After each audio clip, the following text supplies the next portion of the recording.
Hello, trading is closed on February 26th, 2020. We'll go over our calls. Had pattern with the early high. This is it. MEJT target was 3178.51. That's this red line. We hit it and there was resistance over the target. There's a new target based on today's patterns. 3136.79. We gapped down smartly. I'm not predicting it prints tomorrow, even though it should print at some time. If we don't gap down smartly, I think that number's seen.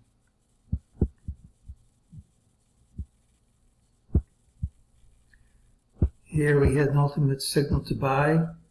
That worked. MEJT said this move up was false. Now says this drop is false. And here's the target.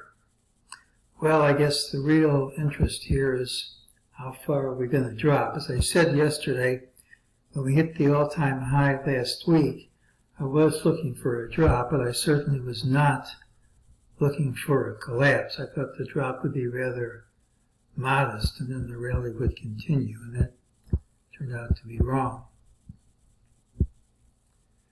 We still are at a support level. This is still one bar only under this TDST line. We're under this TDST line. We're under the lower Bollinger Band. Some of the biggest mistakes I've made in my career has been shorting into a hole like this. Doesn't mean we won't drop tomorrow. But certainly when you oversold, this is kind of a high-risk situation. As far as how far we drop,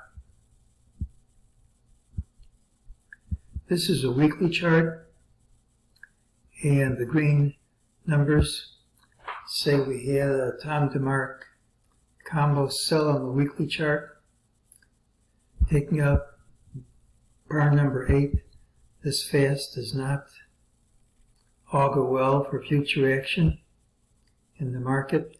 But if you're going to have a collapse, you really should take out this TDST line of 2986.20 within 3 bars, which means 3 weeks, 2.5 weeks from now.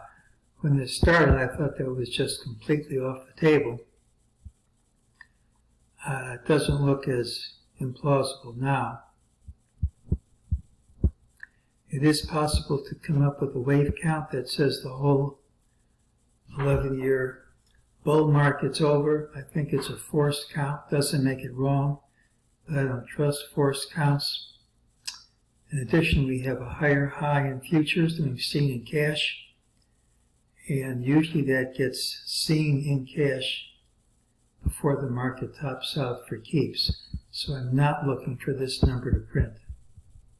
It doesn't make me right.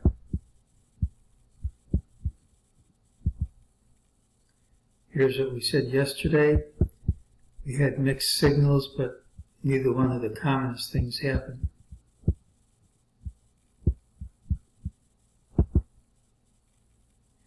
This is really unprecedented to have 3 bars in a row like this with volume over 3.5 million shares on the E-mini. And that was really without precedent even before the E-micro contract came out. So we're at volume levels compatible with the market hitting a low, but as long as we keep on hitting big volumes like that, doesn't mean you have to stop tomorrow.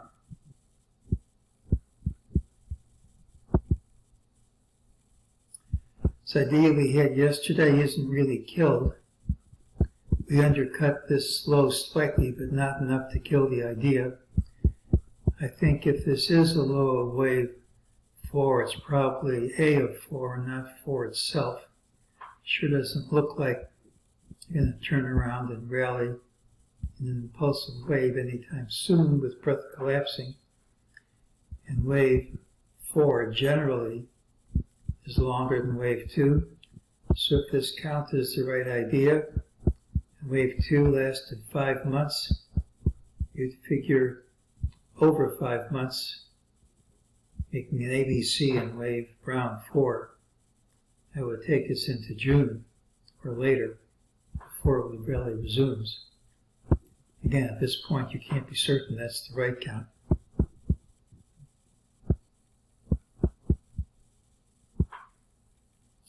Thursday's pattern has an early low, absent early weakness. It tends to be a rally day, last hour high.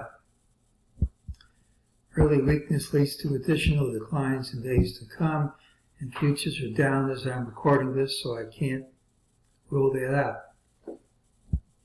It's negative. We gapped up at a higher high, closed not only under those highs, but also prior lows. That's not positive, but it is positive that the midday low held at the close, and we have a higher target. The exceptionally high volume is indicative of a significant low, but as long as it continues, you can't be certain the low's in.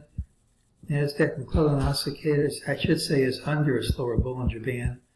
Once you reverse, gives a buy signal. It's pretty reliable, but that hasn't happened yet. Breadth continues to deteriorate at a breathtaking pace. So it's a pretty critical level here, where the number of support levels on demarked stuff and high volume, all of which are compatible with a low. But if we gap down under these lows, that support's going to fall. Even the wave count we have is going to be killed, I think, because this wave count is dependent upon 30.2798 holding.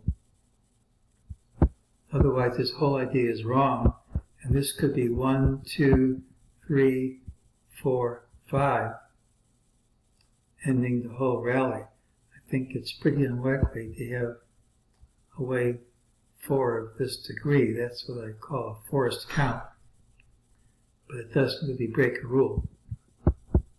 So if we start taking this out, we're going to have to rethink things. Critical time for the market here, pattern with the early low. Here's my target, but if we gap down smartly, this probably won't print tomorrow.